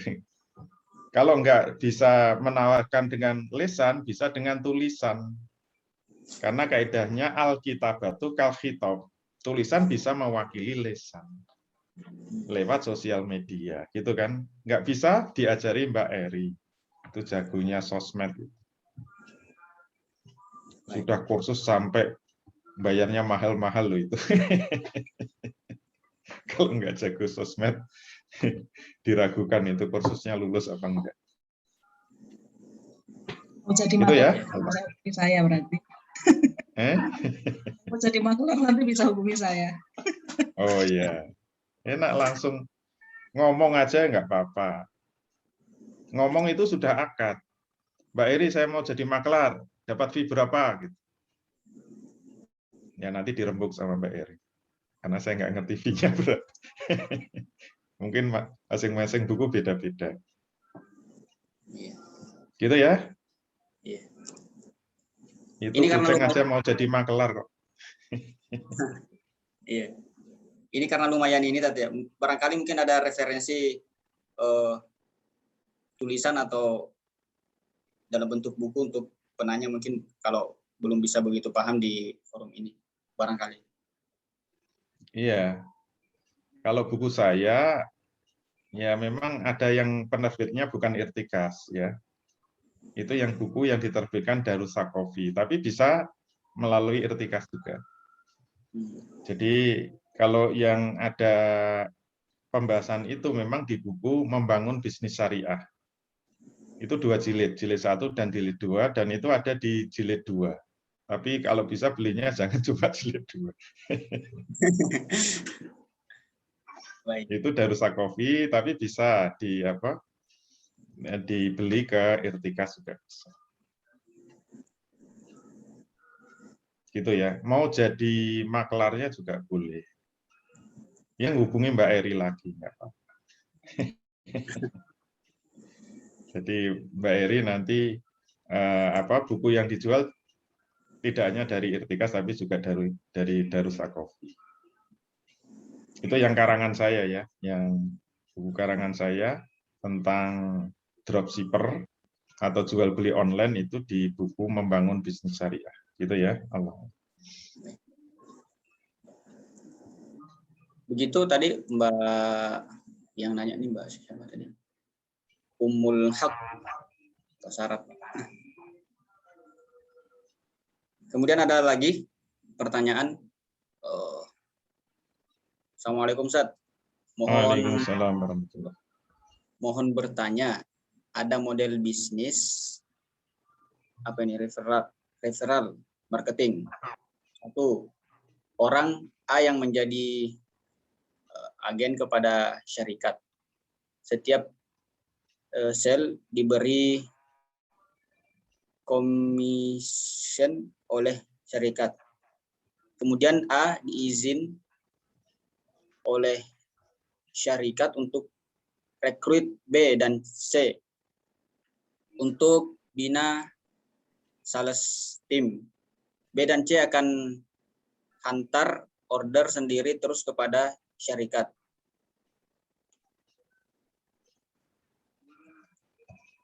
Komisen jualan untuk B dan C dibayar oleh syarikat. Dan A juga akan peroleh komisen hasil jual dari B dan C yang dibayar oleh syarikat. Harga barang ditetapkan oleh syarikat, tidak dibenarkan jual pada harga lain, dan urusan pos barang semua dibuat oleh syarikat. A, B, dan C tidak pegang barang secara langsung. Adakah ia sama seperti MLM semasa A merekrut B dan C? Adakah ini sama dengan samsarah ala samsarah Ani, orang Malaysia? Iya. Bahasa Malaysia. Tapi paham, Ustaz? Insya Allah paham. Saya 5 tahun di Malaysia. Kalau nggak paham diragukan lulus apa enggak kuliah. Baik, kalau mau rekrut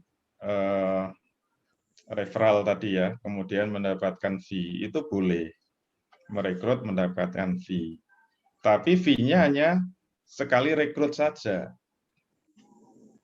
Tidak boleh nanti kemudian yang direkrut, dibina, terus setiap penjualan yang menjual dapat fee, kemudian yang merekrut tadi dapat fee terus, itu tidak boleh. Nah, itu yang disebut terkena samsara ala samsara, itu hukumnya haram.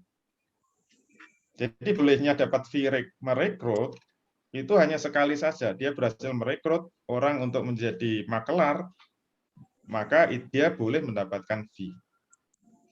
Walaupun dia membina terus, kalau nanti setiap rekrutannya itu nanti menjual, kemudian apply-nya terus mendapatkan fee, itu tidak boleh. Itu namanya samsara ala samsara, hukumnya haram. Jadi itu masih kategori MLM kalau kayak. Begitu ya, Allah. Baik. Kemudian dari Ginati. Assalamualaikum Pak Ustadz, apa bedanya Dias dengan jual beli hukum? Dias dengan jual beli hukum. Jazakallah. Jazakumullah. Dias itu apa ya? Mungkin bisa dijelaskan Dias itu apa? Saya tahunya Dias itu anaknya jenderal. Ya, sindrom. Pak Ginati mungkin bisa dijelaskan. Saya kalau Atau dengar Dias itu pengennya nutup telinga.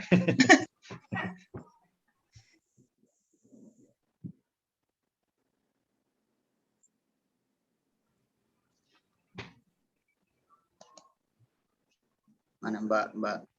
Yang tanya ada nggak? Jangan-jangan yang tanya sudah menghilang. Ya, sementara kita langkai dulu saja yang dia sini. Ya.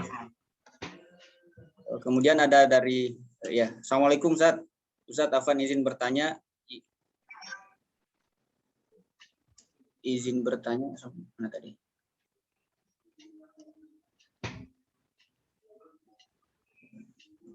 Ustaz izin bertanya, jika salah seorang muslim yang dimana seperti tadi beliau menghalalkan zina dengan 3 syarat yang sudah disebutkan tadi, apakah beliau tergolong orang kafir?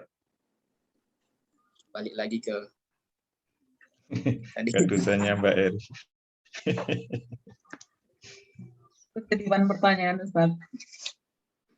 Ya itu jawabannya sama dengan Pak Nukman tadi ya. Jadi menghukumi orang itu kafir itu harus sampai i'tiqad, Jadi selama dia sudah bersahadat, dan i'tiqadnya tidak berubah, artinya dia masih yakin kepada Allah, yakin kepada Rasul, ya semua rukun iman yang 6 masih diyakini, itu berarti masih muslim. Perkara dia kemudian mempunyai pendapat seperti itu dan itu menyalahi hukum syariat, yaitu dianggap kemaksiatan yang dilakukan. Tapi kalau sudah sampai kepada i'tiqad, nah itu hati-hati ya, bedanya melanggar syariat, bermaksiat dengan menolak hukum syariat yang qat'i. Zina, haramnya zina itu menurut ulama yang radikal tadi, ulama yang rahmat ya, itu termasuk perkara yang qat'i. Haramnya zina itu qat'i, hukum zina itu juga qat'i, yang dicambuk 100 kali itu sudah qat'i. Maka kalau orang berzina itu karena maksiat, itu tetap dianggap maksiat dan dianggap masih muslim. Beda dengan orang yang tidak pernah berzina, tetapi dia menolak hukum zina ya, atau menolak haramnya zina. Menolak haramnya zina dengan i'tiqad, atau menolak hukuman cambuk 100 kali dengan i'tiqad, itu sudah murtad. Sudah murtad. Tergantung i'tiqadnya. Jadi harus dibedakan antara fasik dengan kafir. Orang yang nggak sholat, nanti pasti ditanya sama Allah, kenapa kamu nggak sholat? Kalau jawabannya saya males ya Allah, masih muda masa sholat ya. Sholat itu kan kalau sudah tua. Ternyata belum tua mati.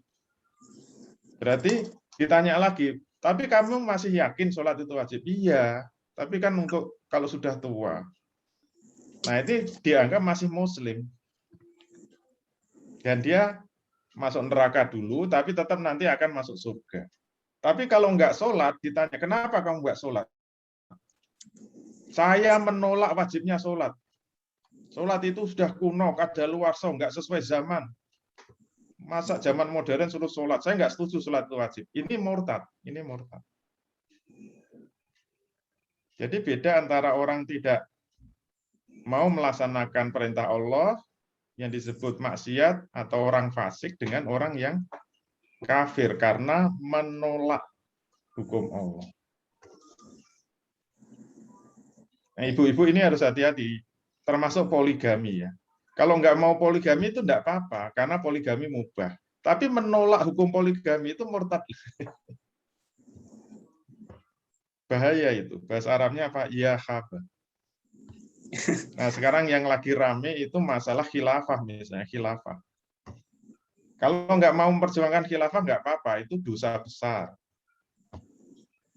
Dosa besar. Tapi kalau menolak khilafah itu murtad. Murtad. Nah, kalau itu di bukunya Pak Ismail Yusanto itu. 2 jilid juga ya. Kalau itu tebal-tebal. Itu kelas berat kalau itu. Baik. Gitu ya. Yang masalah diat tadi itu ada yang berusaha meluruskan, mungkin maksudnya diat. Jadi kalau maksudnya pun diat berarti apa bedanya diat dengan jual beli hukum? Jual beli hukum.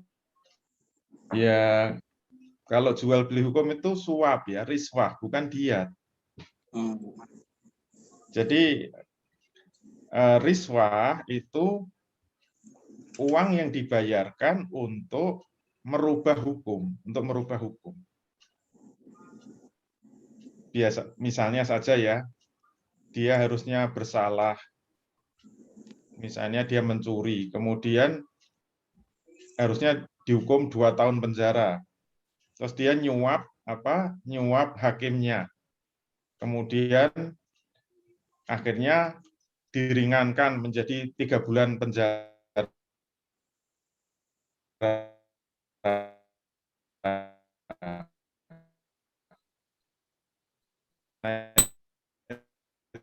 Itu namanya riswah, itu suap.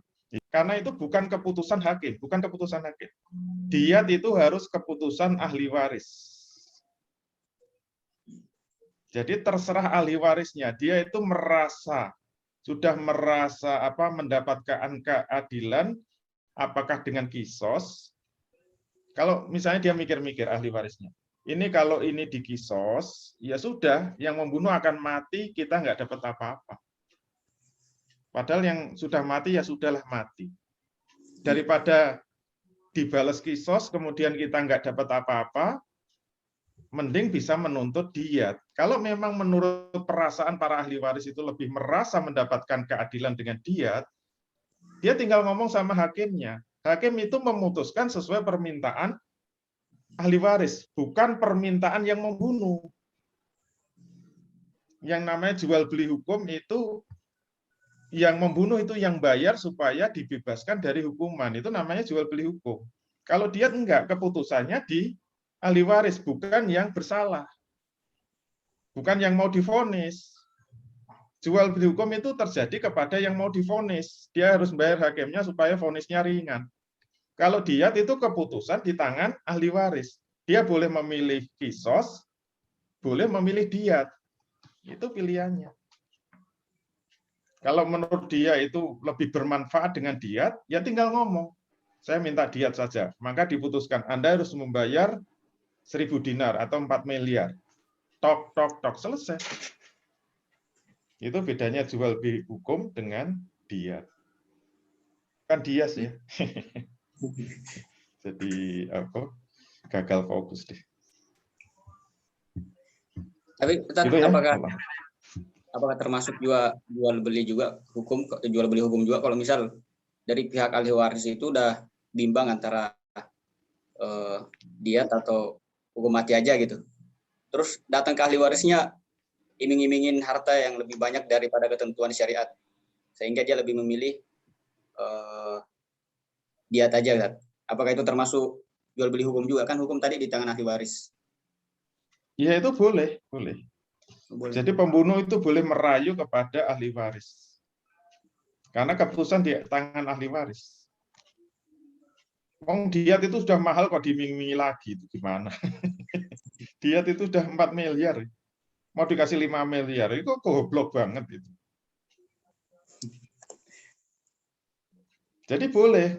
Dia meratap-ratap, mau ya, wahai ahli waris, saya benar-benar khilaf, mohon dimaafkan gitu loh. Saya emosi waktu itu, mohon saya dimaafkan, saya siap membayar diat, itu boleh. Tapi terserah ahli waris, nggak bisa. Sakitnya tuh di sini, malah nyanyi ahli warisnya. Ya kalau tetap nuntut kisos nggak bisa. Itu namanya hak adami. Hak adami boleh tawar-menawar. Tapi kalau hudud, hak Allah nggak bisa. Pencurinya mau ngerayu nangis-nangis, nggak bisa. Tapi memang dalam Islam untuk memutuskan itu bersalah, syaratnya berat. Kayak zina itu harus 4 saksi yang benar-benar melihat. Mencuri juga harus ada saksinya, barang buktinya, dan seterusnya. Nah itu masalah al-bayyinah, pembuktian itu enggak sederhana. Jangan dilihat kejem-kejemnya saja gitu. Gitu ya, Allah. Baik, Ustaz. Selanjutnya ada pertanyaan dari ini sampai jam 11 ya, jadi masih panjang. Dari Mbak Ita. Assalamualaikum. Bagaimana caranya agar kita tidak menjadi orang yang munafik? Karena kadang-kadang merasa diri seperti menjadi orang yang munafik. Apalagi untuk saya yang masih dalam tahap baru belajar. Jadi kadang untuk memahami sesuatu itu suka bingung. Takut salah memahami tentang ayat-ayat yang ada di Al-Quran. Jazakallahu khair. Munafik itu i'tiqad ya, keyakinan. Nah ini kayaknya harus membaca buku peraturan dalam hidup dalam Islam. Karena ini bab pertama ya, Thoriqul Iman. Yang disebut iman itu apa? Jalan menuju iman itu seperti apa? Kita tidak boleh sembarangan ngomong orang ini munafik. Hanya gara-gara dia selalu menyalahi janji, berarti munafik. Enggak, itu tanda-tanda, tidak disebut munafik. Karena munafik tetap i'tiqad. Termasuk kepada dirinya sendiri. sembarangan mengatakan dirinya munafik, nggak boleh. Ini persoalan i'tiqad soal. Jadi orang yang disebut munafik itu memang keyakinannya sudah nggak percaya sama Allah. Tapi penampilannya Muslim, itu munafik. Saya dulu pernah menjumpai gara-gara tujuannya untuk nikah, akhirnya Akhirnya pura-pura masuk Islam. Dia mau bersahadat, mau nikah dengan ijab kabul sesuai Islam. Setelah menikah malah balik lagi, malah istrinya katut gitu. Nah, itu yang munafik itu kayak gitu. Dia syahadat itu sebenarnya hanya mulut saja. Hatinya tetap masih kepada Yesus. Dia yakinnya hanya kepada Tuhan Yesus. Nah, itu namanya munafik. Masih yakin seyakin-yakinnya pada Tuhannya itu Yesus, walaupun bersahadat, itu tetap disebut munafik. Tapi yang tahu tetap Allah Subhanahu wa taala. Kalau dia sudah bersahadat, ya sudah dinikahkan secara Islam, KUA-nya nggak salah. Karena orang itu nggak bisa lihat batin seseorang. Wilayah Muslim itu hanya fasik, dolim, maksiat, itu masih tetap disebut Muslim. Asal i'tiqadnya nggak tercerabut. Yang disebut tercerabut kalau sudah mengganti Tuhannya. Dari Tuhan Allah kepada Tuhan Yesus. Itu sudah tercerabut. Atau menganggap ada nabi baru. Seperti Ahmadiyah, itu sudah tercerabut. Kalau meyakini ada nabi setelah Muhammad SAW, itu sudah murtad. Nggak bisa disebut Islam. Kalau benar-benar sudah diyakini. Jadi menyebut munafik itu berat. Begitu ya. Ya, kalau masih belum bisa berislam-islam, yaitu masih jahil lah, masih jahiliyah. Perlu tambah ilmu, banyak baca bukunya Irtikas, insya Allah ilmunya banyak. Semuanya buku-buku Islam. Yang branding ada branding syariah. Wah, keren kan? Nggak ada duanya di seluruh dunia itu.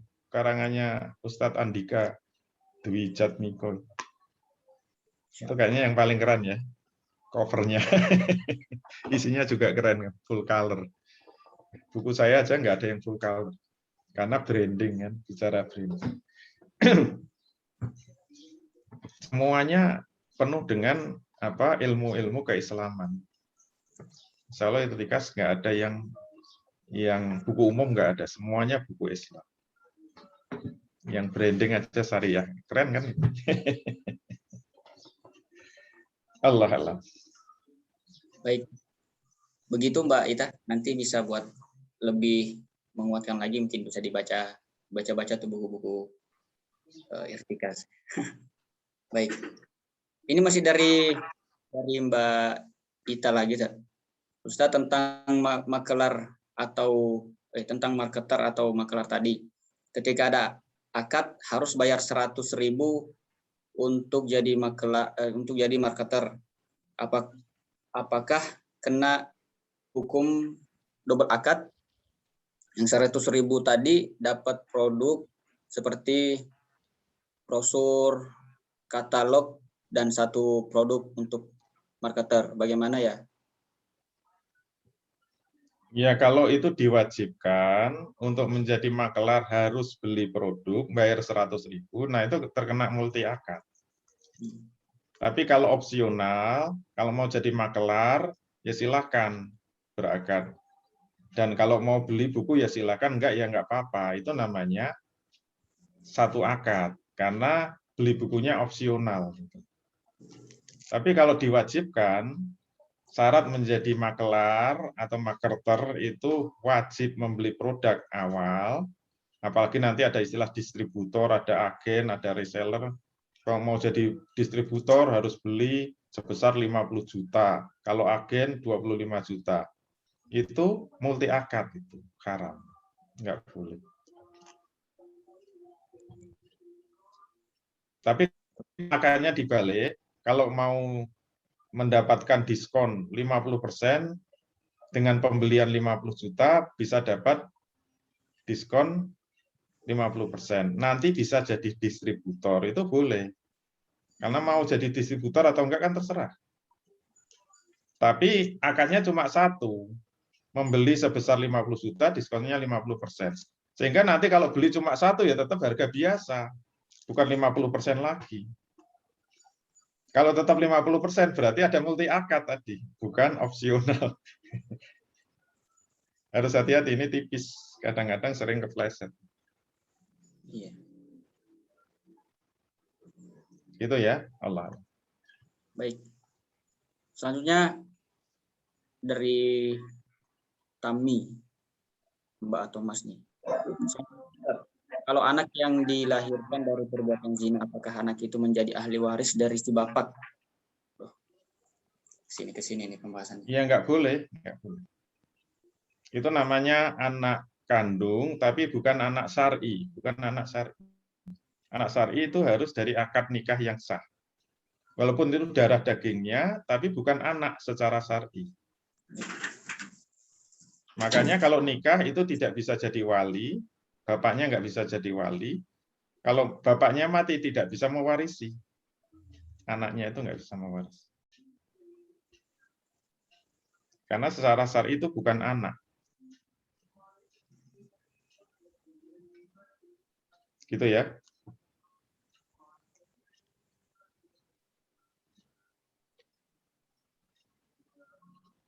Mas Arifnya hilang, Mas.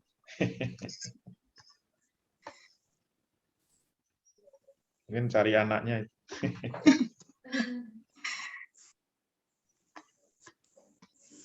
Dilanjut Mbak Eri. Oh ya, saya take off bentar ya.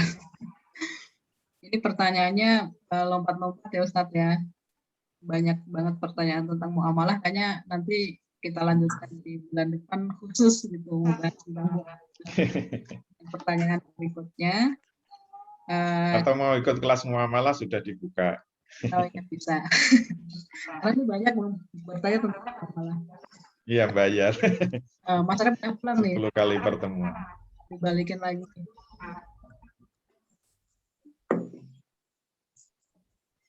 Lanjut Mas Arif. Baik, masih banyak pertanyaan nih. Mungkin ada yang mau menyampaikan suara dulu mungkin? Dipersilakan.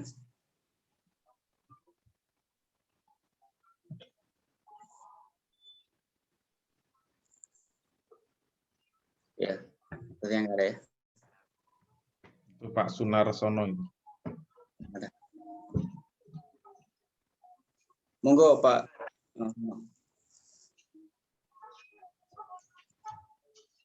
Silakan Pak Sunarsono.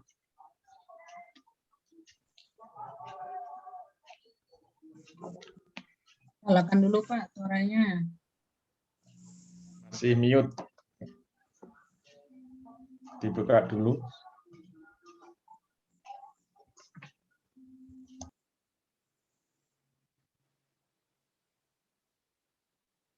Pak Sunarsono masih di mute.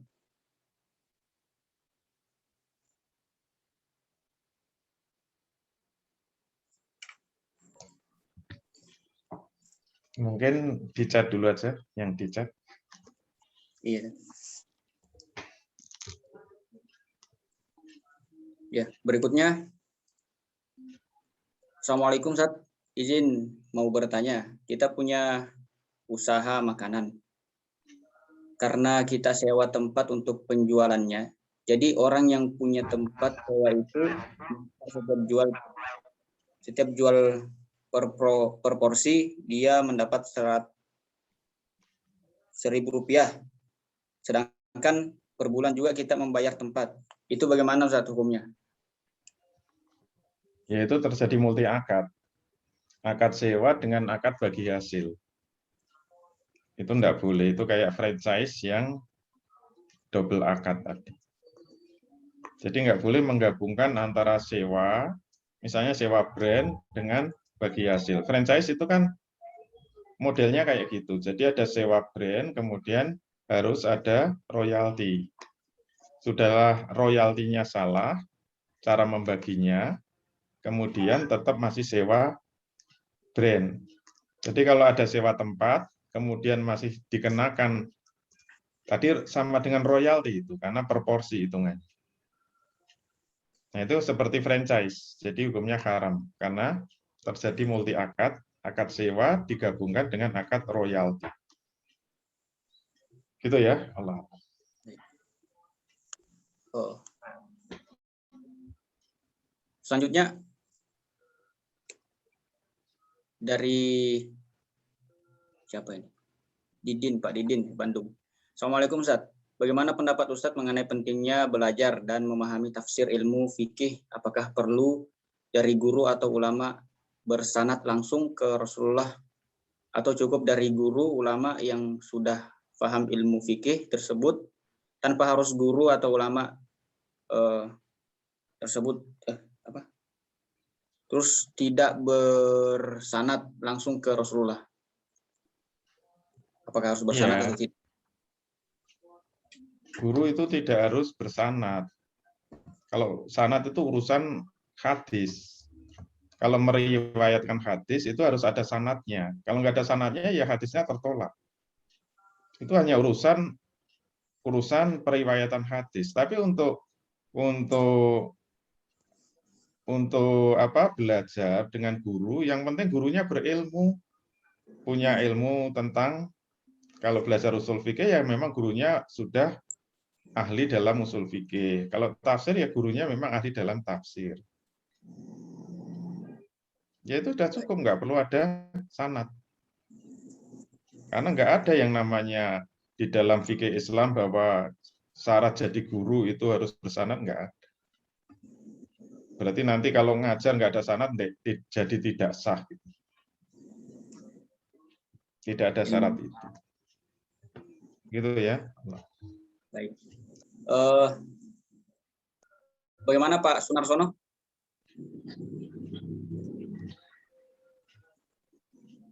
Mungkin dari tadi resennya jadi. Baik. Ya. Ini masih ada yang mau bertanya lagi? Ini Mas atau Hikmat? Monggo. Hikmat itu perempuan itu. Oh, Hikmat. Mbak Hikmat. Oh, ternyata laki-laki. Assalamualaikum Ustaz. Waalaikumsalam. Apa kabar? Alhamdulillah. Dan izin bertanya, bagaimana keterkaitan antara akidah dengan syariah? Dan bagaimana sinkronisasi serta implementasinya? Begitu Ustaz. Terima kasih. Iya. Baik, terima kasih Bapak Hikmat, cermat dan bersahaja. Itu lengkapnya ya. Jadi akidah itu menjadi pintu pembuka. Orang dikatakan Islam atau tidak, pintu pembukanya itu akidah, yaitu dengan mengucapkan 2 kalimat syahadat. Tapi akidah sendiri itu mungkin masih ada yang lemah, ada yang kuat. Karena Nabi mengatakan iman itu bisa naik, bisa turun. Nabi mengatakan al-imanu yazidu wa yanqus. Iman itu bisa turun, bisa naik. Oleh karena itu, ada memang akidah sebagai syarat minimal, tapi ada yang namanya akidah itu semakin kuat, semakin kuat. Itu hubungannya dengan apa? Keyakinan. Semakin yakin, semakin yakin, semakin yakin. Terus ulama merumuskan, itu di dalam buku peraturan hidup dalam Islam, itu bab pertama, yaitu Thoriqul Iman. Itu dijelaskan semua itu dalam Thoriqul Iman. Jadi puncak keimanan itu apa? Harus ada ukurannya.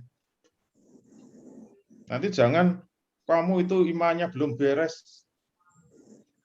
Jangan ngomong syariat dulu, apalagi ngomong khilafah, akidahnya belum beres. Dibereskan dulu akidahnya. Iya, kalau sudah beres terus kapan ngomong syariatnya? Harus ada batas yang jelas. Nah, saya menjadi paham setelah membaca buku peraturan hidup dalam Islam itu bab 1, yaitu Thoriqul Iman. Ternyata dijelaskan dalam kitab ini bahwa puncak iman itu keterikatan dengan hukum syariat. Ya, jangan ngaku-ngaku beriman kalau tidak serius sungguh-sungguh di dalam mengamalkan syariat. Dan tidak pilih-pilih, tidak tebang pilih dalam bersyariat. Itu dijelaskan pada akhir bab Thoriqul Iman. Jadi gimana dia ngaku akidahnya hebat, paling bersih, paling lurus, paling murni, tapi diomongi syariat nggak ngefek, diomongi khilafah malah nolak. Itu akidah cap opo itu. Nggak bisa disebut akidahnya kuat. Tapi jangan mengatakan terus nggak punya akidah, nggak boleh. Pokoknya orang kalau sudah bersyahadat berakidah, tapi menilai kuat tidaknya itu ukurannya hukum syariat. Misalnya pebisnis kayak Pak Hikmat itu pebisnis hebat, tapi bergelut dengan bunga, utangnya ke bank, bunganya banyak. Kemudian ngaji di Irtikas misalnya ngaji. Terus tahu bahwa bunga itu riba. Nah, sekarang untuk mengukur keimanannya bagaimana? Responnya terhadap hukum syariat ini. Kalau dia bismillah, kalau itu memang haram, saya bismillah akan saya hentikan utang-utang riba saya mau hijrah. Nah, itu ukuran iman yang sangat tinggi. Tapi kalau sudah tahu hukum bunga itu sama dengan riba kok santai-santai saja, ya nantilah gampang lah. Pelan-pelan. Ya itu imannya pelan-pelan. Tapi jangan mengatakan terus tidak beriman. Enggak.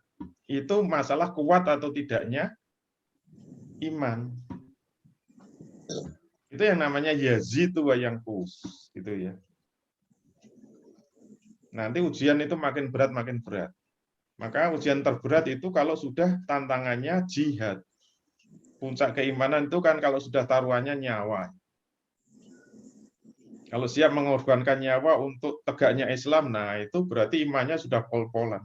Tetap ukurannya itu keterikatan dengan syariat. Itu yang disebut di dalam kitab peraturan dalam hidup dalam Islam. Bab pertama itu Thoriqul Iman.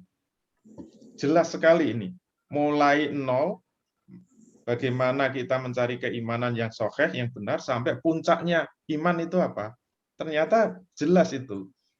Penjelasannya enak. Keterikatan semua hukum syariat. Tidak pilih-pilih. Jangan kalau sholat itu kenceng, nanti ngomong potong tangan, mundur.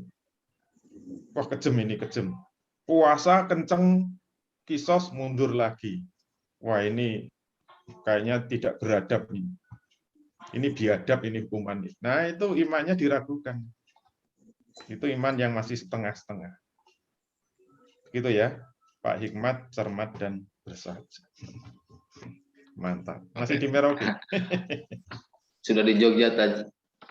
Alhamdulillah. Alhamdulillah sudah Luyuran pulang. terus. Doanya saja Ustaz. Terima kasih Ustaz. Assalamualaikum warahmatullahi wabarakatuh. Waalaikumsalam. Ya, baik kita ke kolom chat dulu ya. Oh ya, tadi ini memang peraturan hidup dalam Islam itu, buku itu tuh memang penting sekali ya. Sudah disampaikan juga. Ini ya bisa dibaca di kolom chat. Harga terjemahannya itu 60.000, yang versi bahasa Arab 45, cukup 100.000 untuk kalau mau beli dua-duanya langsung gitu. Monggo langsung urusannya sama panitia nanti ya. Baik, selanjutnya kita masih ada waktu 10 menit ya. 10 menit.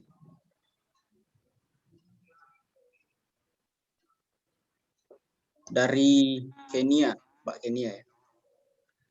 Afan mau bertanya. Astagfirullah. Baik. Afan mau bertanya.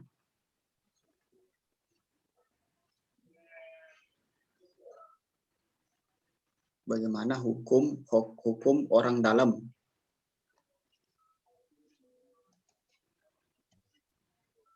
memanfaatkan jalur orang dalam, baik menggunakan imbalan maupun tanpa imbalan. Bagaimana hukumnya dalam Islam?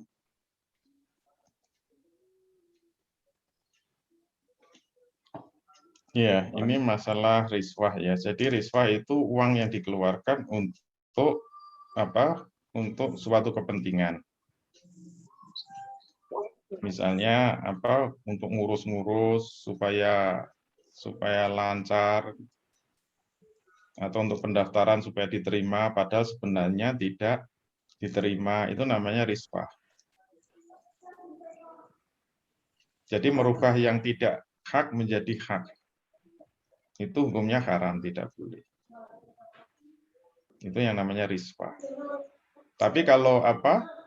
Tidak ada pembayaran, tapi kalau tetap itu hubungannya dengan hak dan tidak hak, ya itu tetap haram hukumnya.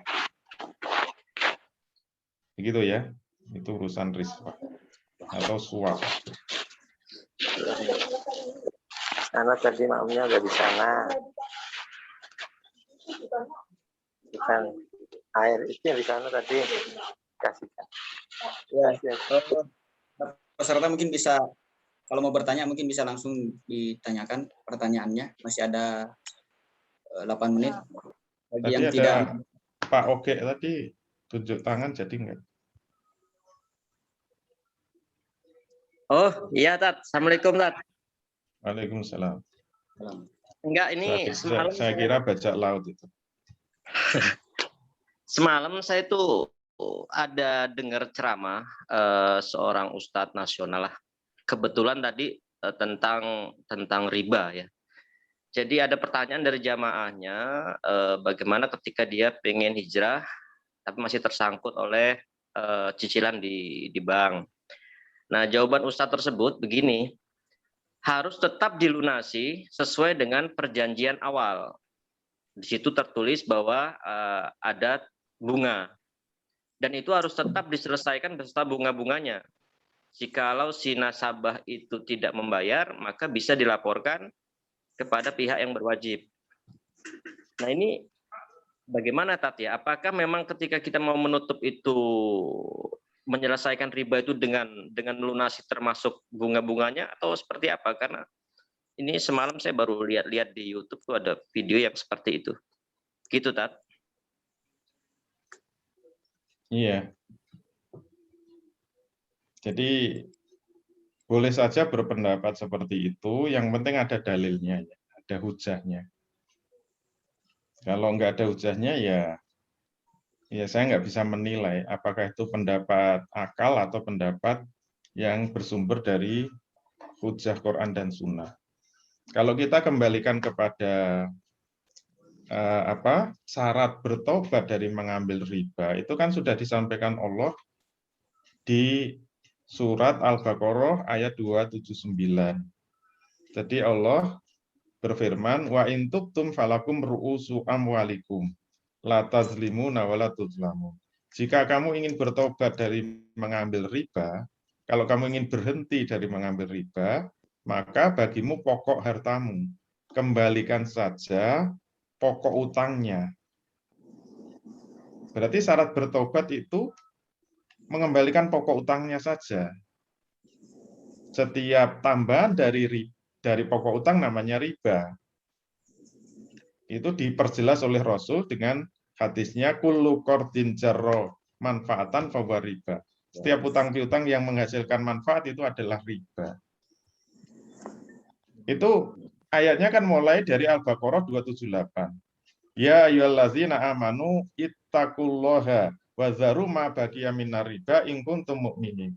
Wahai orang-orang yang beriman, bertakwalah kepada Allah dan tinggalkan sisa-sisa riba. Berarti kalau ada utang piutang pengen menyelesaikan, ya ribanya dihilangkan. Bayarkan pokok utangnya. Itu petunjuk Allah begitu. Bukan petunjuk saya ya. Itu syarat bertobat yang diterima Allah, bayarkan pokok utangnya. Kalau dianggap itu kan sudah perjanjian. Iya. Nah, kalau dianggap itu sudah perjanjian dan memang ada perintah Allah, ya ayyuhallazina amanu aufu bil uqud. Wahai orang-orang beriman, penuhilah akad-akad kamu. Ini kembalinya pada ta'rif akad. Akad itu apa? Irtibatu ijabin biqabulin ala wajhi masru'in yazharu asrohu fi makalihi. Akad itu kan ikatan ijab qabul yang sesuai dengan hukum syariat, yang akan memiliki akibat terhadap objek hukum. Jadi akad yang syar'i itu akad yang sesuai dengan syariat. Kalau dulu utang piutang pakai riba, pakai bunga, itu namanya akad yang tidak sesuai syariat. Nah, dalam fikih Islam, kalau ada akad yang melanggar syariat Islam itu wajib fasah. Wajib fasah. Fasah itu wajib dibatalkan.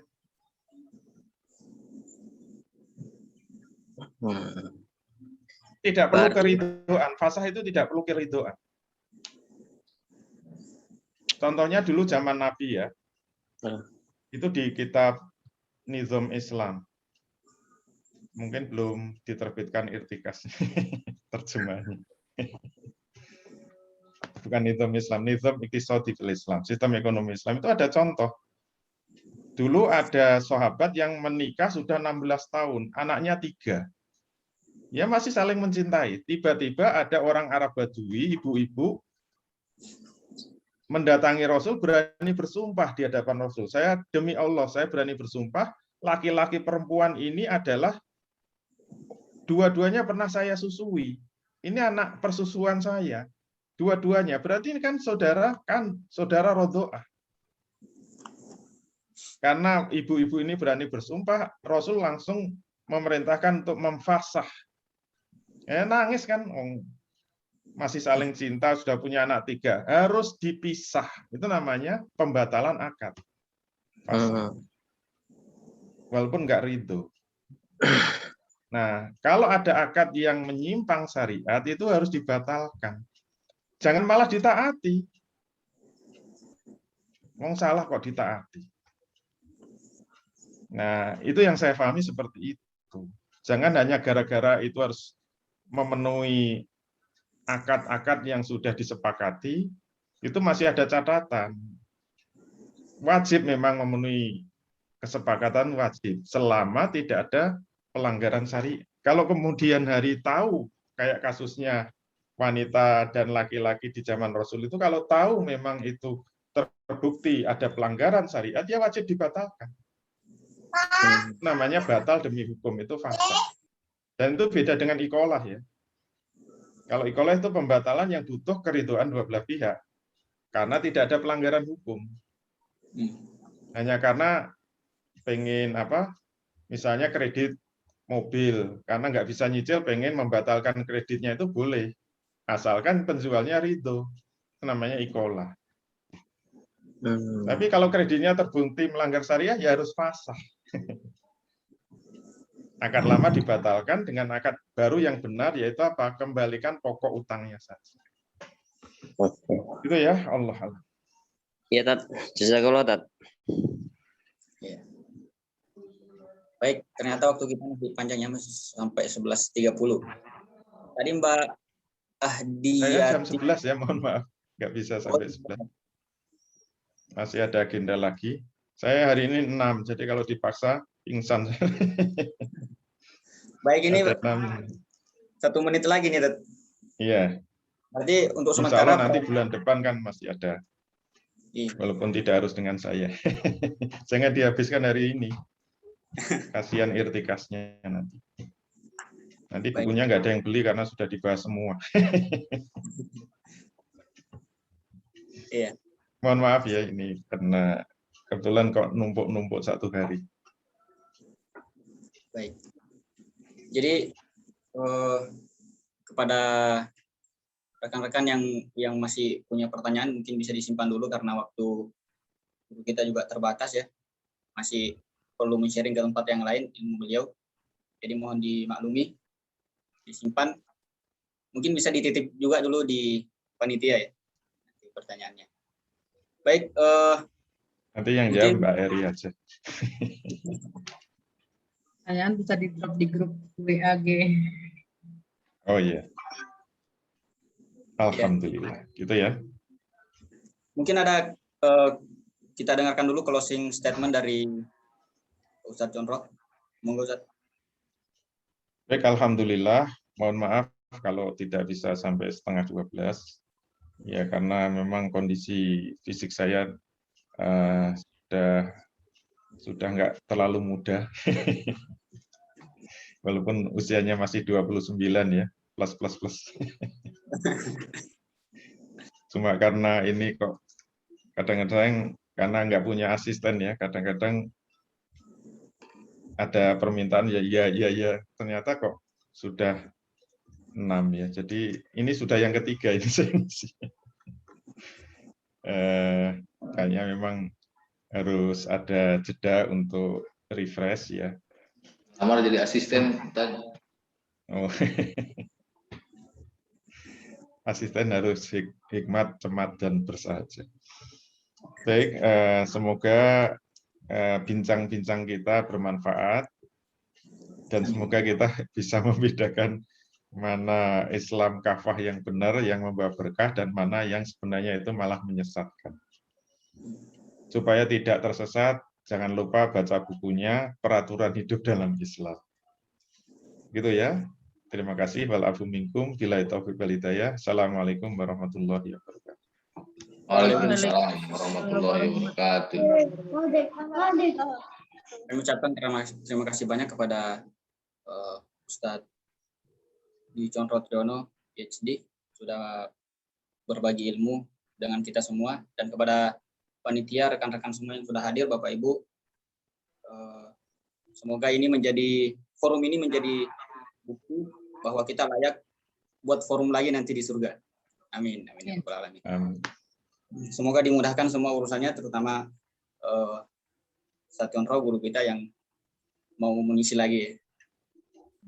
Baik, tadi itu buku Peraturan dalam Islam bisa dicari tahu nanti di panitia. Kita akhiri forum ini dengan sama-sama membaca hamdalah dan doa kafaratul majelis. Alhamdulillahirabbil alamin. Subhanakallahumma rabbana wa bihamdik, asyhadu an la ilaha illa anta. Sekian dari saya. Assalamualaikum warahmatullahi wabarakatuh. Waalaikumsalam. Jazakallah Ustaz, jazakallah Mas Arif.